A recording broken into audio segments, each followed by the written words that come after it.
আমাদের দাবি মানতে হবে, মানতে হবে, মানতে হবে। আমাদের দাবি মানতে হবে, মানতে হবে, মানতে হবে। না বেটা, আমাদের দাবি মানতে হবে, মানতে হবে মানে কি বলিস উল্টাপাল্টা কথা? দেশ স্বাধীনের সময় কি ছিলি, কইছিলি? হ্যাঁ, আনসারেরা কইছিল। এখন কি সুযোগের সদ্ব্যবহার করবা? গালের মধ্যে 2 চর দিয়ে ঠিক করে দেব। আমাদের আনসার বাহিনীরা যারা আছি তারা আমরা সরকারি চাই চাকরি। আমাদের চাকরিটা করে সরকারি হয়ে যাক, আমরা যেন পেনশন পাই। আমাদের যত কাজ আছে সবগুলো সরকারের আয়ত্তে যেন যায়। মগের মুল্লুক পাইছো, মগের মুল্লুক পাইছো। হ্যাঁ, সচিবালয় ঘেরা করো, তোমার একে পিছন লাল করে দেব। পিছন লাল, পিছন লাল বোঝো? সেনাবাহিনী কিন্তু একে পিছন লাল করে দেবে, চিরকাল মনে রাখতে হবে। তোমরা যদি আন্দোলন করে সরকার পদত্যাগ করতে পারো, তাহলে আমাদের আন্দোলন করাতে তোমাদের সমস্যা কোথায়? হ্যাঁ, আমি তো এটা বুঝি না। আমরা আন্দোলন করেছি সরকার পতনের জন্য, আমরা সচিবালয় ঘিরি নাই। কারণ সচিবালয় থেকে তো আমাদের বাংলাদেশ চলে, রাষ্ট্র চলে। যেইখানে থেকে রাষ্ট্র চলে সেইখানে অ্যাটাক করলে দেশ কেমনে চলবে? হেই শালা, মাথার মধ্যে গুতোর। তো তোমরা সরকারকে ঘেরা করছো, আমরা তার বড়টাকে ঘেরা করব না, যেন আমাদের দাবি মানতে পারে। আমাদের দাবি মানতেই হবে, ঠিক আছে? নাইলে কিন্তু অবস্থা খারাপ হয়ে যাবে, বলে দিলাম। তোমাদের দাবি মানতে হবে, মানতে হবে, এটা কেমন কথা? আচ্ছা, ভাবলাম ঠিক আছে, তোমাদের দাবির একটা আর্জা দিছো, ঠিক আছে, মানলাম। সচিবালয় ঘিরবা কেন?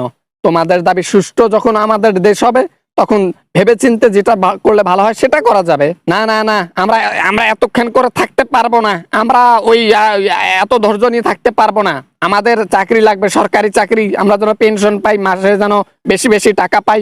সরকারি চাকরি হতে হবে, আমাদের সম্মান আরো বাড়াতে হবে। মগের মুল্লুক পাইছো, দেশের মধ্যে বন্যা চলতেছে, সেটা নিয়ে টেনশনে আছে পুরো বাংলাদেশ।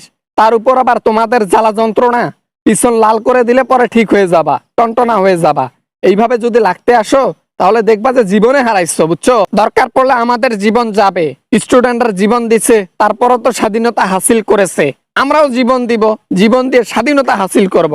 তাও আমাদের দাবি মানতে হবে, মানতে হবে, মানতে হবে। বাংলাদেশের মধ্যে কোটি কোটি জনতার মধ্যে কোটি কোটি স্টুডেন্ট আছে। ওইখান থেকে হাজার হাজার যদি স্টুডেন্ট যায় তাতে সমস্যা নাই। কিন্তু আনসার বাহিনীর হাজার হাজার যদি মারা যায়, আনসারের চাকরি করবে এটাকে? ওদের সংখ্যায় কম না? আবার না মানে তাই তো এটা তো কখনো ভাবি দেখি নাই। হ্যাঁ, এটা তো কখনো ভাবি দেখি নাই।